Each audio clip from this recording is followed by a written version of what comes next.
for a few of our guests today, it's a good afternoon, and I'm sure a few of the people in the audience, if you're out there on the East Coast, you just passed noon. Welcome to Active Rain University. We're taking a little bit of a kind of a diversion from the normal teaching and focusing on some particular subject. And today we're gonna have a little round table. And as you can see right there, we've got a little round table. My name is Bob Stewart. I'm gonna kind of moderate.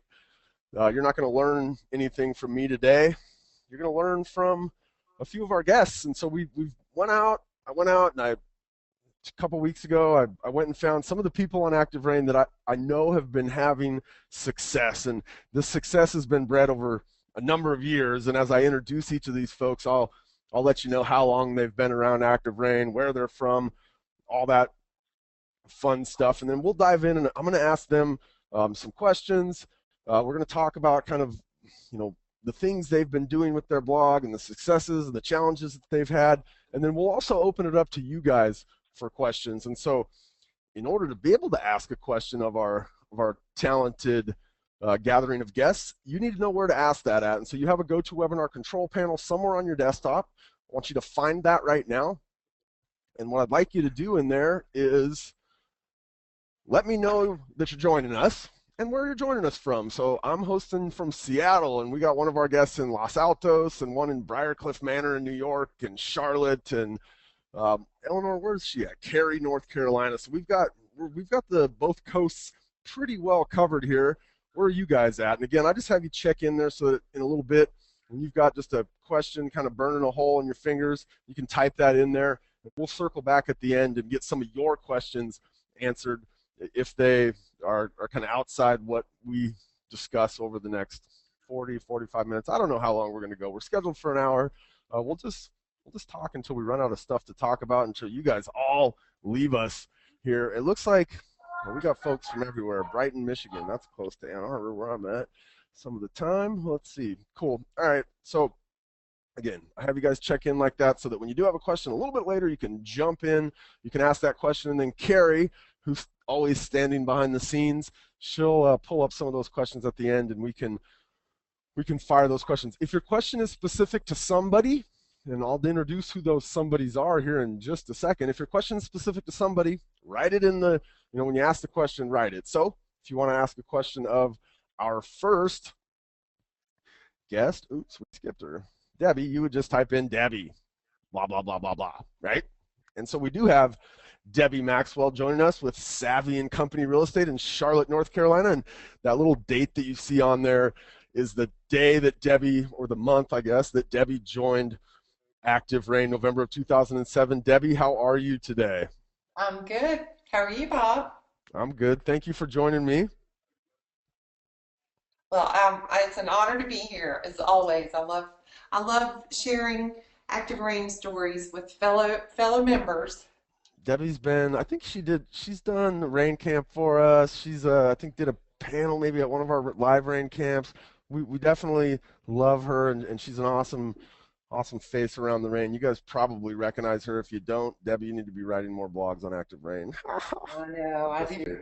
All right, so we'll bring Debbie to the round table here in a minute. Our next guest is J. Philip Faranda with J. Philip Real Estate LLC in Briarcliff Manor, New York. And J. Philip is actually one of the guys. So November of 2007, it was funny when I was looking at this. Phil, I want to call you Phil if that's all right. Phil, please do.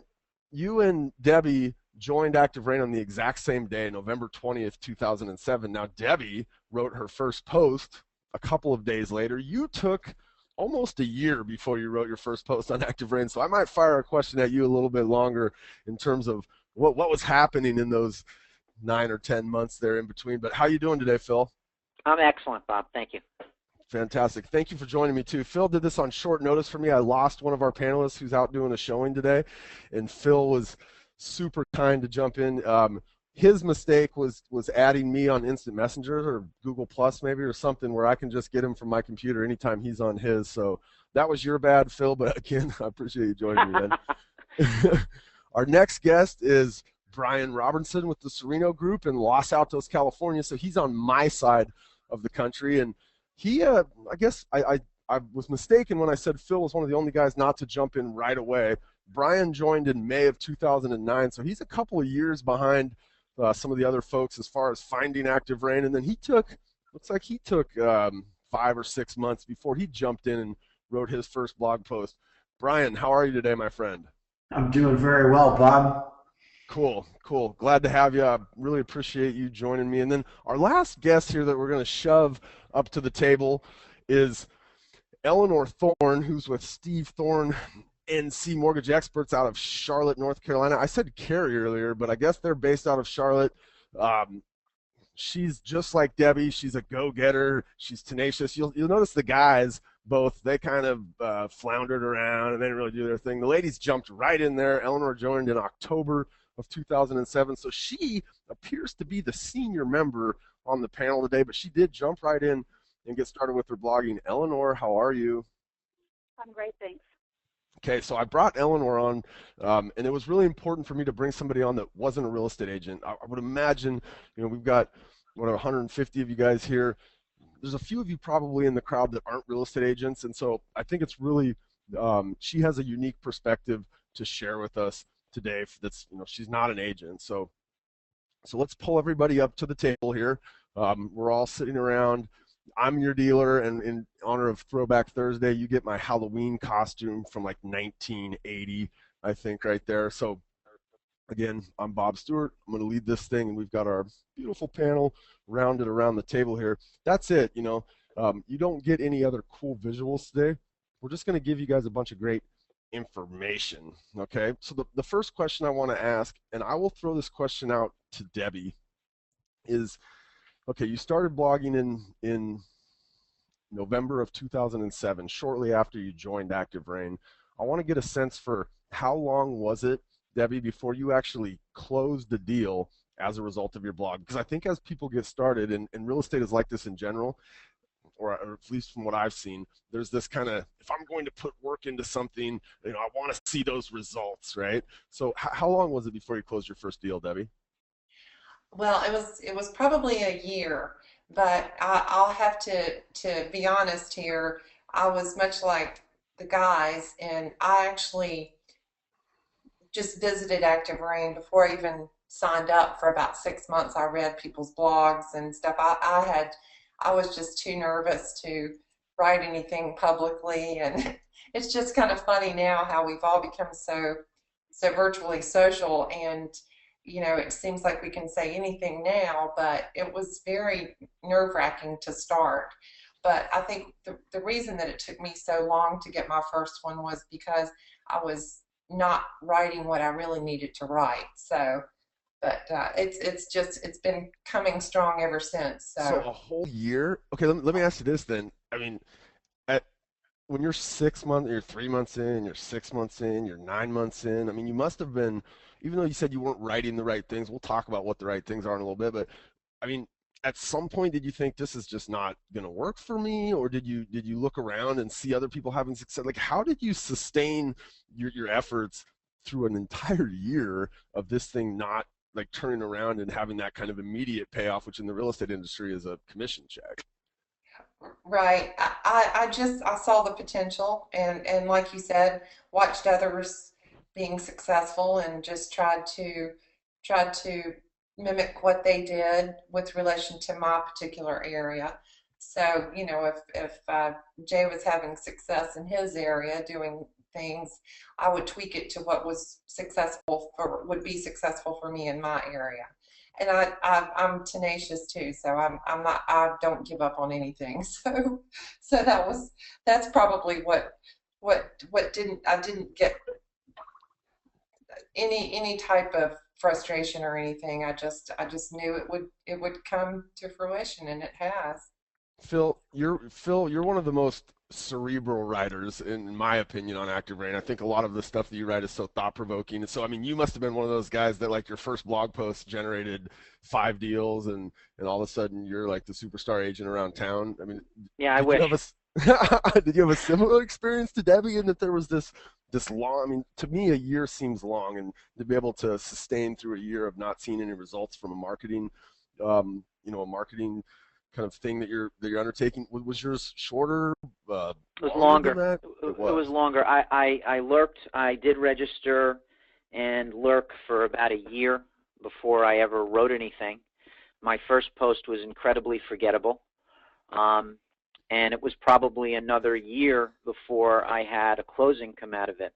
The first result I ever got from the blog was not a transaction.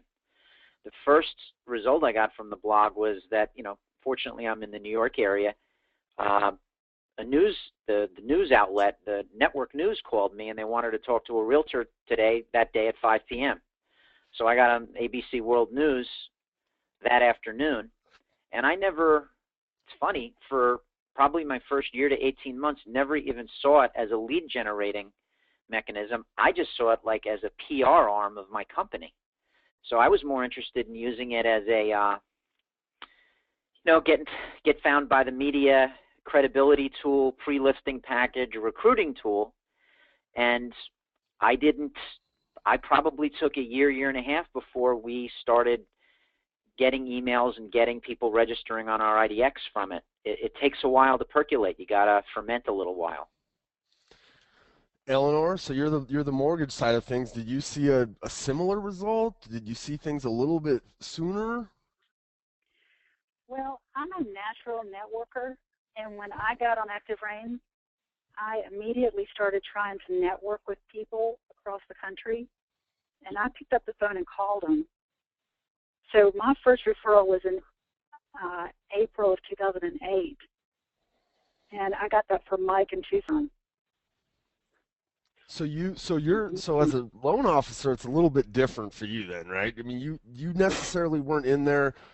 I know you've done this since then, and you're writing content that's geared towards the consumer and kind of those direct interactions, but you realized that this was a place where there was tons and tons of real estate agents hanging out, and so you looked at it from the perspective of, wow, like there's all these real estate agents in here. I need to get in there and network. How did you, what was the process? Yeah, that was part of it, but Mike is a mortgage person, so I got a loan from another mortgage lender. Oh, okay. So it was something that he just couldn't do, and he'd seen you talking about it or something along those lines?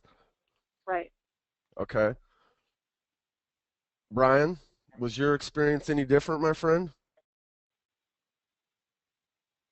A little different. I mean, what I ended up doing is I took a little while before I jumped in. What I noticed was the results I got were somewhat intangible. I would get calls from people who were interested in talking about real estate, or I got calls, depending on the article, from local media outlets. So it was good for exposure. So I was seeing activity, but it took, I would say, about a year and a half roughly before it turned into a converted deal.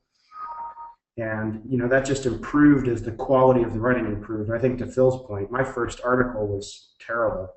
And if I go back and look at the things I wrote in my first 6 to 9 months, the quality was atrocious compared to the stuff that I write now. So I think as bloggers get more comfortable and they get into a groove and they realize what works and what doesn't work, that translates into more activity. It's just, for me, it was having something that said I was getting a response that kept me going.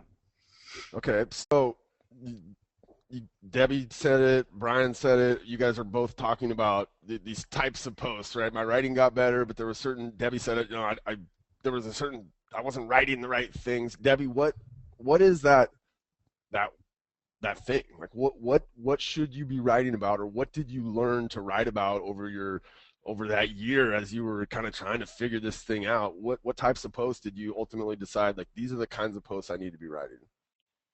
Well, to Eleanor's point about marketing and networking to our peers, mine became learning to write about more tutorial things, more experiences that have happened in the business that generate conversation, that it sort of brings the people who the people who think alike together, and that really, and it also brings the other side, the other point of view up as well. And you really kind of, you can get, I've gotten so many referrals from Active Rain from other members because they feel like we service the clients in the same manner. We have the same type of customer service, if you will.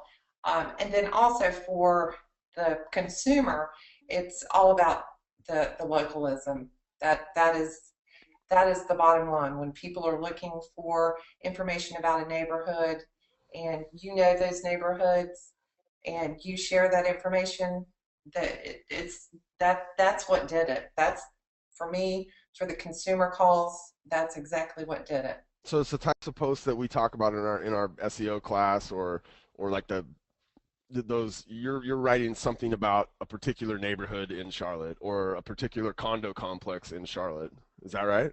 Yes. I mean, do you? Well, somebody's already asked the question, and I kind of presented it to you guys beforehand. We're going to talk a little bit about some of your numbers, but are there like and Debbie, you told me, you said, at this point, like my presence is so large out there that it's getting harder to track these things back. But I mean, would you have somebody call you and say, I saw this post you wrote about, such and such subdivision. You seem like you know a lot about it. Like, can you help us find a house? I mean, were those the kinds of calls that you've experienced over the last 4 years? Absolutely. Those are the types of calls, the types of emails that I get. The good thing is that when I get leads and calls from my IDX on my website, typically those are more, they've found me from the houses, and they haven't exactly found those neighborhood write-ups, which they find on Active Rain. And when I get the calls from Active Rain, it's 100% conversion. 100%. They're going to buy from me. They're going to sell with me. When I get them from other places, not so much. So it's always nice to know that they're following you for your knowledge, and they call you because they are assured that you are the person that knows that community. So Bryan, do you take a similar approach to her in that?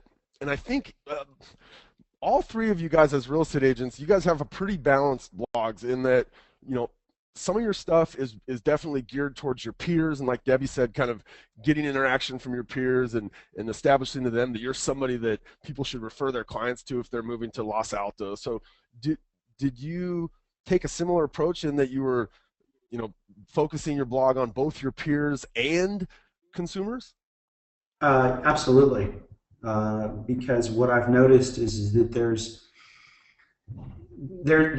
a fine balance there in how you want to approach generating business. One is that you can work to network with agents around the country and try to develop a nice referral base, which is a nice way to go. Or focus specifically on trying to target hyperlocal blogs, talk about neighborhoods, subdivisions, tracts, things like that. What I've found is that by combining the two, I do get people who will call me. Some agent in Florida, for example, will give me a call and say, hey, you know what, I've got a family member living in a place near where you are, and because I read your blog, I know and respect what you can do as an agent, so I'd like to refer this business to you. So, there's a benefit to taking both approaches. It's a matter of just figuring out what the balance is and what works best for you. Bryan, you said when I was asking you guys kind of to break down some of the business that you've gotten from this, you had mentioned to me that it was either 2 or 3 of the transactions that you have been from sellers, right? People that reached out to you and wanted you to sell their home. Do you have any sense for like what kind of a post they may have stumbled across and found you from where they reached out to you? Okay. It's been rather interesting. One seller in particular ran across a post that was just a simple market report, and I had done a very detailed breakdown of what was driving the behind-the-scenes sales activity. And because they read that and they said this was a guy who seemed to have more insight than just statistics, that resonated with them, and they said, yes, okay, this is a guy that knows the market and will understand and work with us. So they ended up reading more of my articles to get a sense of how I conduct my business. So not only did they read the market report, but they also read the articles that I posted that were public that said, this is what I do with my buyers, this is what I do with other people, because a lot of my posts are publics, so they can go in through Active Rain and find them. And that gave them a sense of, okay, this is a guy we want to list with. And I won out actually over another local agent with a very strong reputation because they got a better sense of my method of doing business than they could from this guy's quick bio on his website. Okay, Eleanor. So you're the mortgage person. You're a little bit different experience. You're the concept of hyper local for you may not apply the same. Eleanor, tell me or share with the listeners what is there one post in your repertoire that's been like super effective or has generated a lot of business for you guys? Yes. We did a post in 2008 about USDA home loans, and we can attribute over $60,000 in income from that one page on Active Rain. That one post about USDA home loans, which means, are these people like from all over the country that are finding you? Is it real specific to your area of North Carolina? In North Carolina. I can loan money in North Carolina, and the blog post is about USDA home loans in North Carolina. Okay, so I don't know if any of the folks, who are we getting feedback from here? I don't know if any of the folks have joined us recently. We did a class about SEO or keywords, how to pick the keywords that I want to rank for. So like whereas Debbie might be writing about a particular subdivision, let's say, or homes for sale in a particular subdivision, Eleanor took just a type of loan, a loan product essentially, and wrote about it as it related to your entire state, right? Right. What does a post like that look like? Like what was in that post? It broke it down into what kinds of income you needed, where the properties were that you could get no money down the home loans on. You need to use both USDA, and you need to look and see how people in your area are talking about a program, because people in Arizona, Nevada, parts in the West refer to it as an RD loan. Okay. Here in North Carolina, we refer to it as a USDA home loan.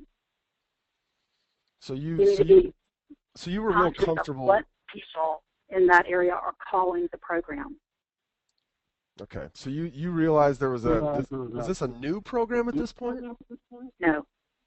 Okay, so you just jumped on it and said, hey, I'm going to write something about this. I mean, and then I kept writing about it, and I kept linking to it. Okay, so you were writing other posts that all fed back to that one USDA kind of, okay. Okay, so Phil, you guys all have blogs, and I mean, most of you guys have, I would imagine a few of you guys are up over 1,000 posts. I know Debbie, she's, okay, Phil's somewhere 1,000, somewhere around there. Do you do anything else with your blog posts other than sit back and hope that somebody finds them in the search engines? Like, do you utilize them in other parts of your marketing? Do you share them with your sphere? Like, tell me what else you would do with a blog post other than just hit submit and sit back on your hands and hope somebody finds it on the search engine. Well, best thing to do is to submit it to social media. So you should put it on your Facebook business page. You should tweet it out. You should be putting it on Google+. And you should be submitting it to Reddit and Stumbled Upon and everything like that. Now, I'm a broker, so what I will do is I'll actually post it to our company's private page, or I'll email it to my agents, especially if it specifically covers something that they're handling right now. For example, like a price reduction. I wrote something called "The Money You Lost in Your Price Reduction Was Not Real." That got ridiculous number of hits. Got 8,000 unique hits, and it got 200 and some odd comments. And that resonated with people because the psychology of a price reduction is sometimes you're almost dealing with grief.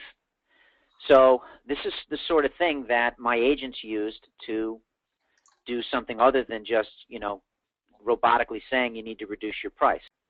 And something like that makes a difference with the staff. So if it's useful with my team, and we've got over 30 agents in the company now, they'll print it out, put it in their folder, and even put it in a pre-listing package or put it in email it to their clients or something like that. So there's a lot of tools, there's a lot of ways to use it. I'll throw this out to all of you guys. Do any of you guys use your blog posts as like in your lead conversion process. So you're getting an IDX lead, the person's not responding to you, and what our options are. We can set them up on automated listing alerts. We can, call them, obviously. We can send emails. Are any of you guys like working your blog posts into your lead conversion from like the IDX leads that you have?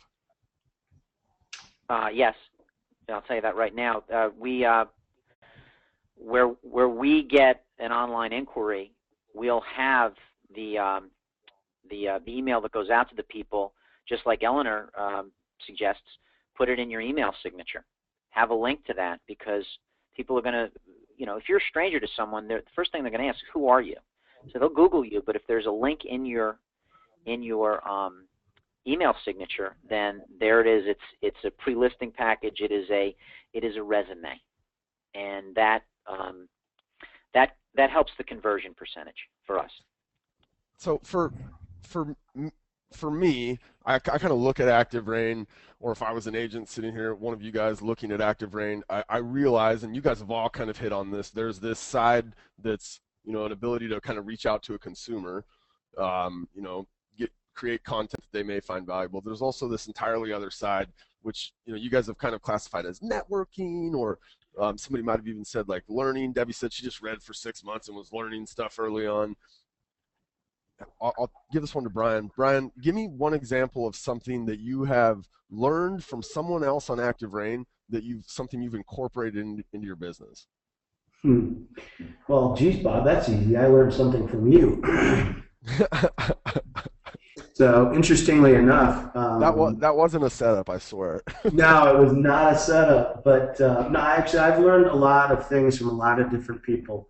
I'm a subscriber to Debbie's blog and Phil's blog, and so I get things from other agents all the time. But one of the big things that I picked up on was a very specific approach to structuring some of my neighborhood blogs, and it's something I picked up from you, Bob.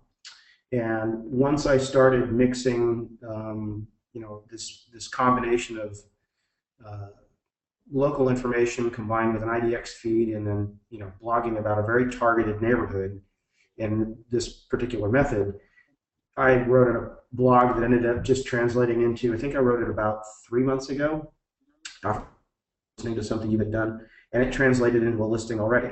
So now I keep repeating that formula in subsequent areas. And 3 months ago, I've been beating this drum for 3 years, man. Where you been? Hey, what can I say? You just said the right thing at the right time.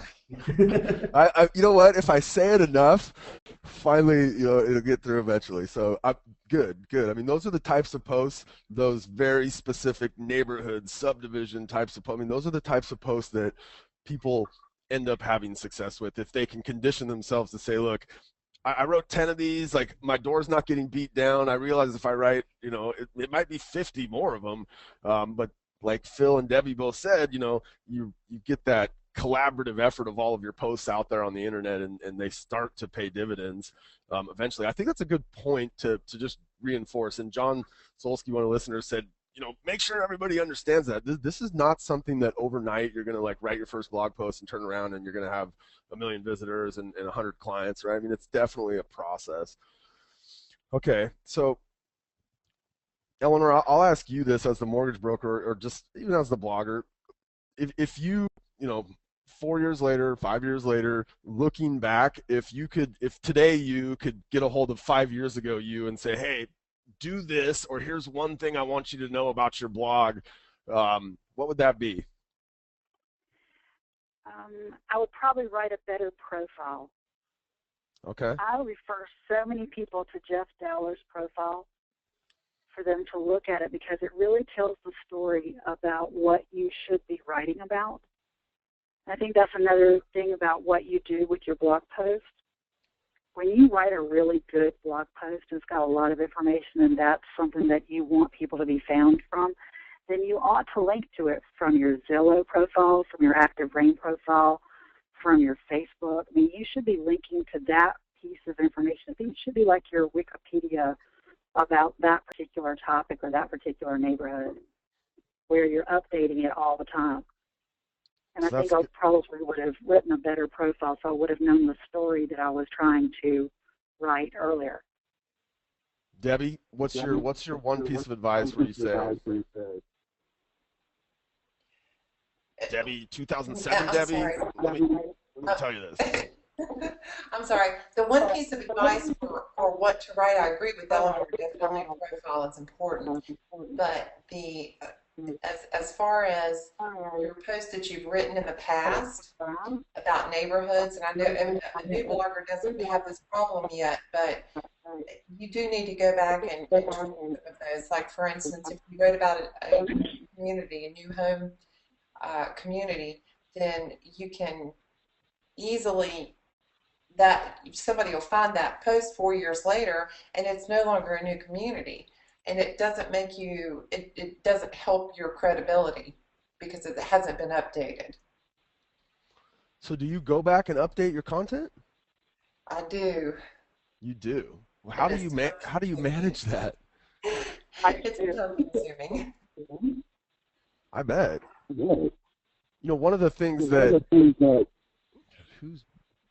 can everybody hear that feedback? I'm gonna mute. I hear it. I don't know who it is. I'm gonna mute all you guys then. Hi, and I'm just gonna unmute you. All right, everybody's muted. Maybe it's me giving feedback.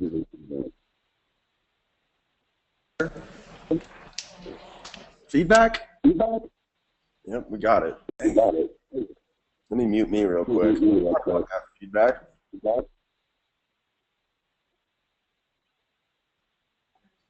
Now I'm back. Oh, that feedback is killing me. I know Jay Phillip doesn't like it. Let's try one more time. No. Is that? Okay, here we go. We're going to mute.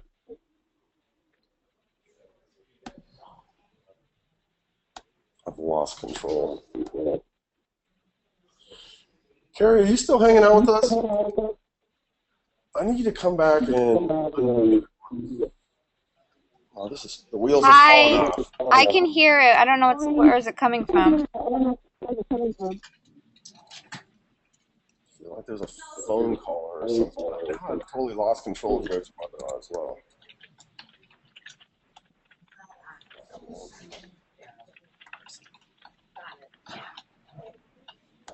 Nothing. You guys hanging in here? Yeah, we got a few people that are still around. We lost a few there, though.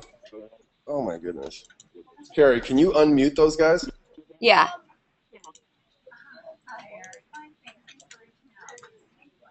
All right, I'll try to keep quiet because it sounds like it's me that's giving feedback. Actually, it's gone now. Now I don't hear any feedback. All right, let's get back. It all sounds good from here. It does now, huh? That was so weird. I don't know. I still don't have any controls on GoToWebinar. Ooh, now I do have control. No, I don't. That was a lie. All right. So,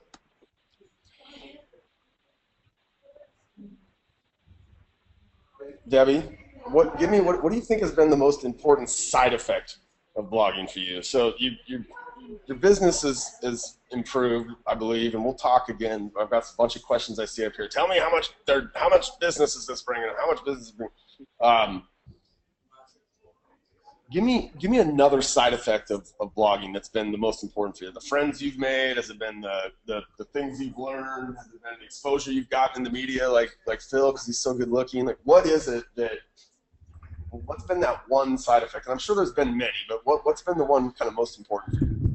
Well, the best one that I've just the friends that, you know, you go to conferences and meet people, that's been fantastic. But also for me and this crazy business that we've been in for the last, 4 years, it's actually helped me. Like when we first started on Active Rain, there was no Facebook. We all learned how to use Facebook. We all learned how to use all of these social media outlets, and as you said, get our names out there for the media. So I think that's really helped. I learned how to build a WordPress site from Active Rain.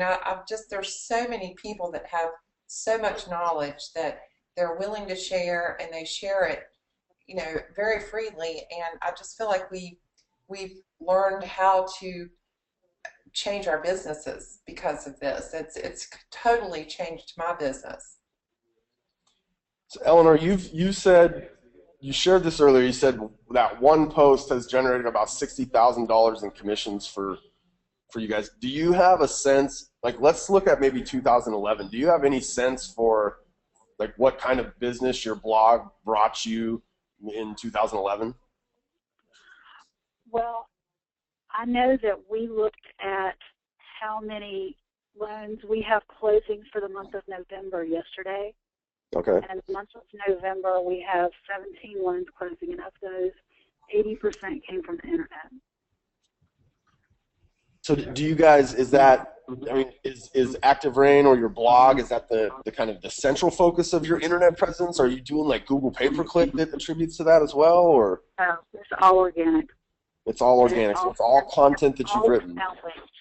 Yeah, it's all inbound links. And one of the things I would tell you as a mortgage lender that I have learned the hard way is that if you're writing about how you were able to do a kind of mortgage loan that nobody else could do, then you're going to start getting really hard people to do loans for calling you. So you want to be kind of careful about writing how you have been able to save somebody who has really, really, really bad credit or a really, really, really weird situation, because you get a lot of calls from people in similar situations.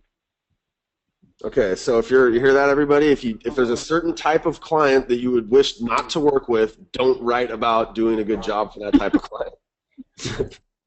Okay. That's important to understand, right? I mean, if you don't want to sell houses in a certain part of town, I don't know if that's illegal or not, but whatever. I mean, you get it, right? You don't set out to attract somebody that you're not interested in attracting. Phil, try to give me a sense of and Phil, you're a little bit different because you're a broker, so your blog has maybe served to recruit people to your company, or it's gotten you like that exposure that you've talked about. But from a dollars and cents perspective, do you have an idea of kind of how your blog is helping business? Yeah, to put it into context, I am a broker and I own my own firm. Were it not for the conversion from sort of like an analog lick a stamp world into digital media, I wouldn't be a broker and an owner right now. I would have had to have hung my shingle at another firm because I would not have been able to sustain the enterprise. We've grown and kind of prospered because we've digitized our company. And I feel bad because there's a lot of people that went out of business. So that's one thing. In terms of monetary numbers, when you go back to 2008 when we started being active participants on the platform to today, I would say conservatively, and remember, I'm in a high-cost area. A median price in my county is over $500,000. But I'd say conservatively, I could probably easily prove about $250,000 since we started in gross commission. And if you took that out, how do you have a margin? So that's been a big deal, yeah, and it's helped us stay in business and it's helped us grow. So if I really wanted to sit down, I could probably point to even more money because the percentage seems to grow every year. I get a call on short sales probably once a week just from my short sale content out there. So that's a big deal.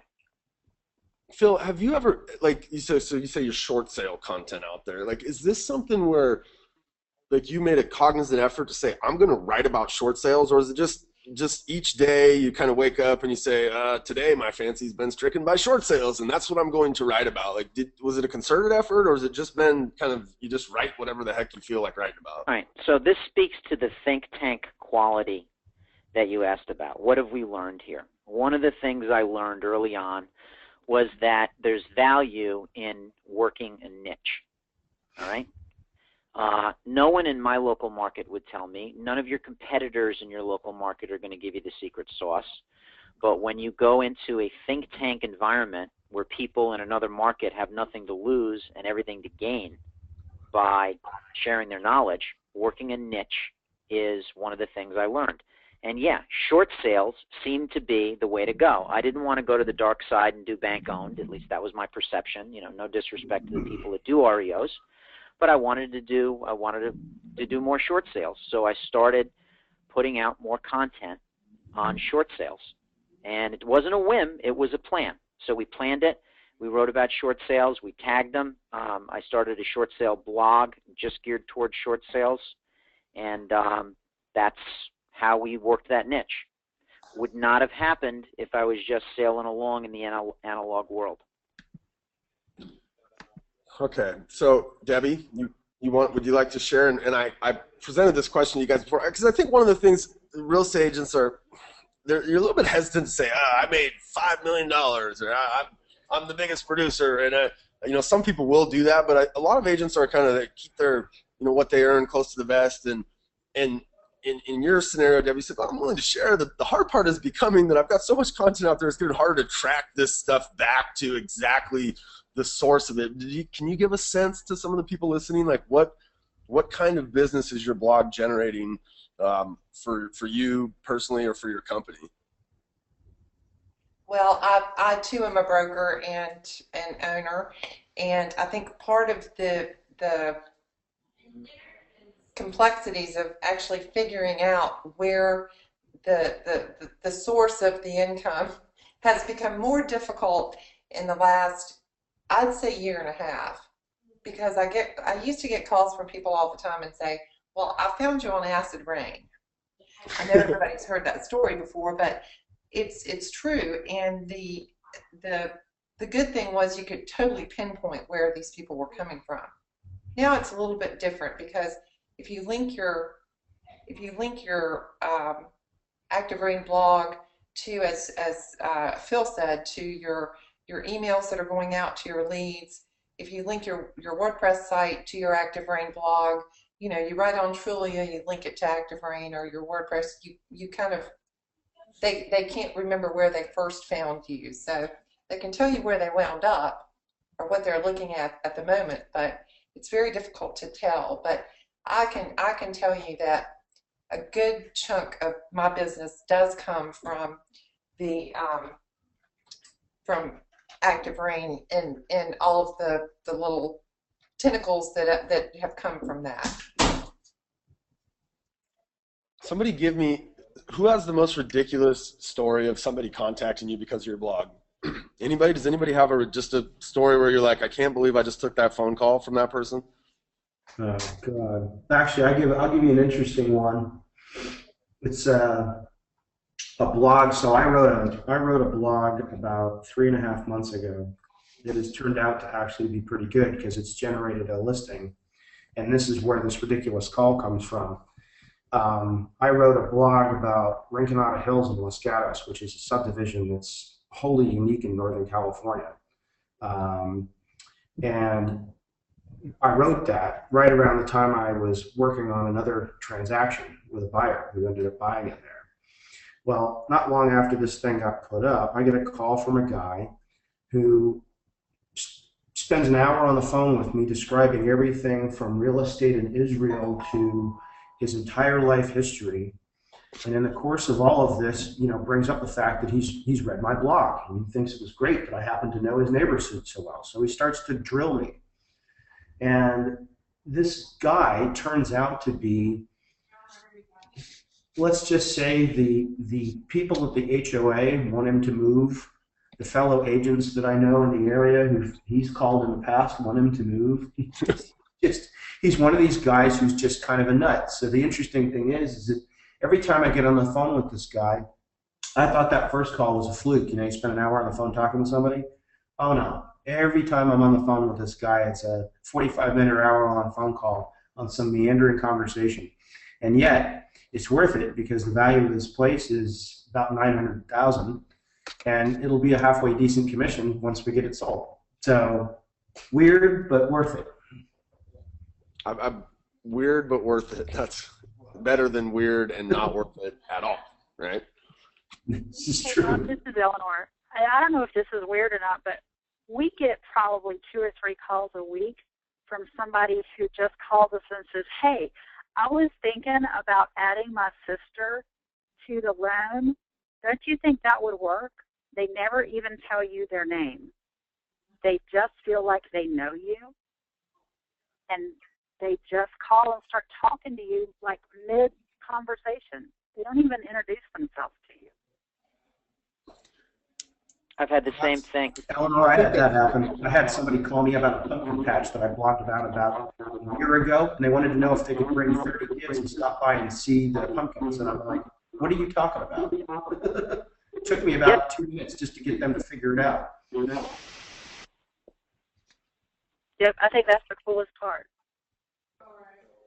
The people just call you and want to chat with you? Yeah, they know you. They haven't just read one page that you've written. They've read 4 or 5 or 6 pages of things, and they feel like you probably have the answer or solution to their question. Phil, give me a sense of. I'm sorry, Eleanor. Sorry, I was going to say, at the end of every blog post I write, it says call, and it has the telephone number. I'm not trying to get people to register for anything. I want people to call it. I think your approach is, and I wouldn't suggest that approach from a real estate agent's perspective, but from a mortgage person's perspective, I think it's probably more challenging to get them to like fill out a loan app than it would be to get somebody over to your IDX to be looking at properties. So I think that's probably the more practical approach from a loan officer perspective. Okay. I'll tell you something cool, Bob. You know, this is not, Charlie Sheen calling me or something like that, but this is something that I think almost anybody can relate to. Everyone has perhaps a town or a subdivision or a zip code nearby that they'd love to get their foot in the door. And, Westchester County does have its share of communities where, good luck breaking in there. And I have had people call me from very, very exclusive communities who have said, I've read your blog, and just like Eleanor, they already know me. They have vetted me. They know, they relate to me. There's a comfort level there that I could not create in one visit to their house. And they have been ready to list with me, mainly because they felt more comfortable with me than the, wagon train of local agents that they had come through and repeat all the same tired old scripts. And that is, that's a pretty big deal.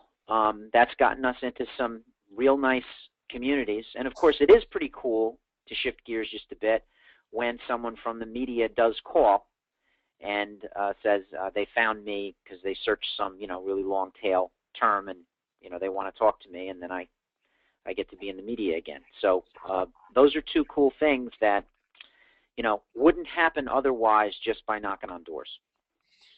Each of you guys, real quick, and I'll start with Debbie. Each of you, tell me if I'm new, I'm getting started, or maybe I've been doing this for a little while, I'm kind of playing around with it. Give me an idea.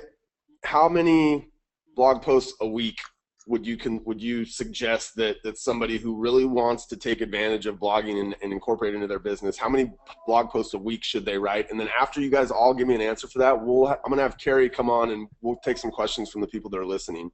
Debbie?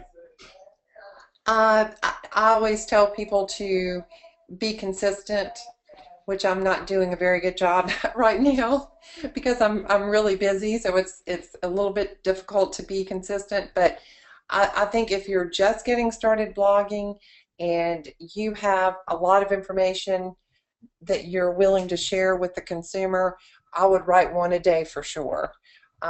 Just because I feel like the more information that you share, the more posts that you can link to other information about maybe neighboring communities or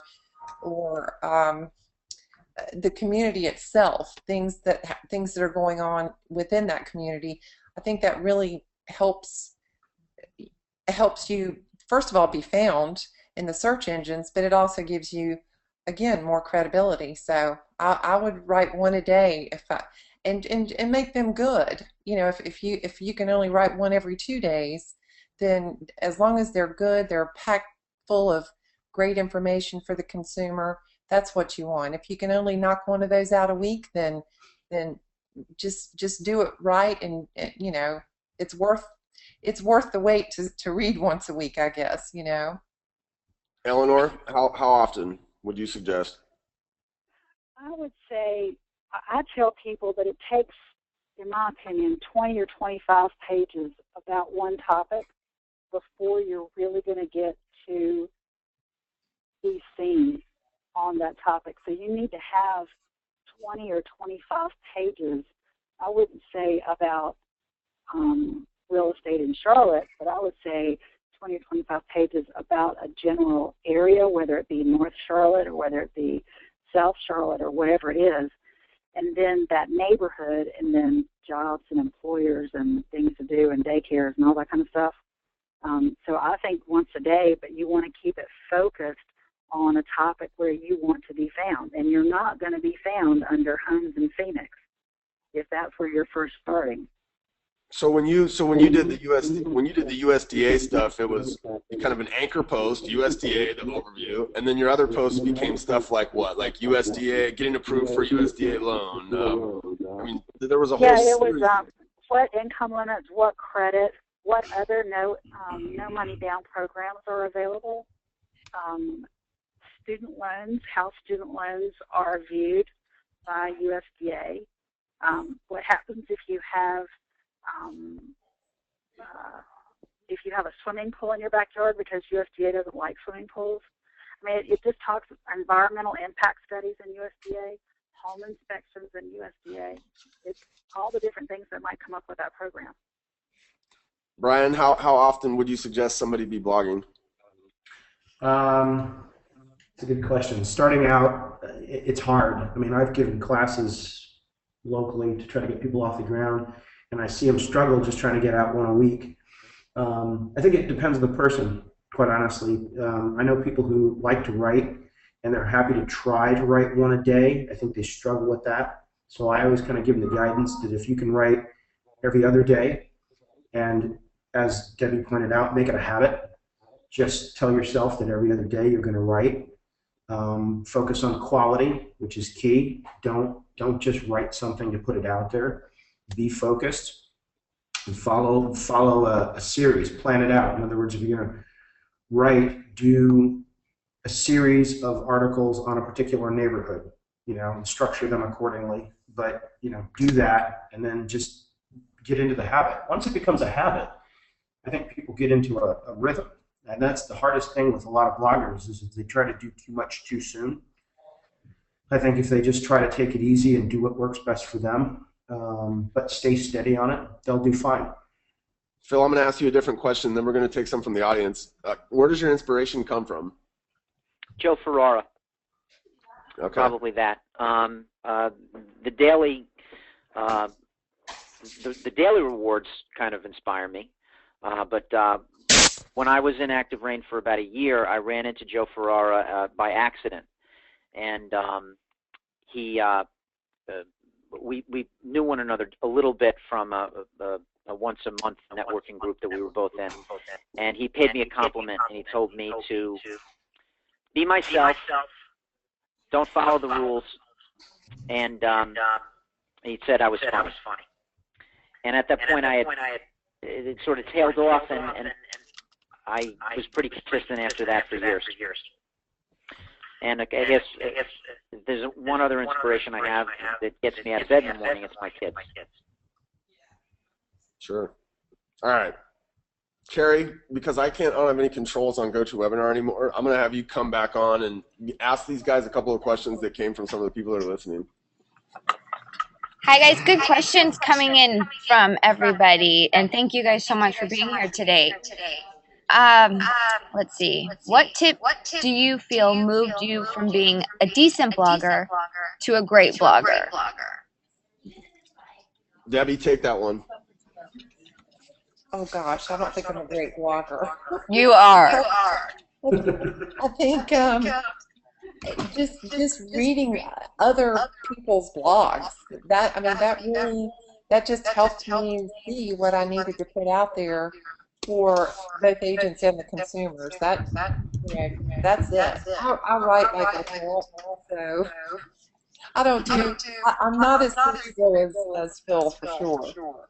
Here's one thing. Here's a tip that I would give you guys. I think, and all of you guys have done this, and if you were to look at your very first post that you wrote and then a post that you wrote yesterday, I think there's something to be said for the visual appearance of your blogs.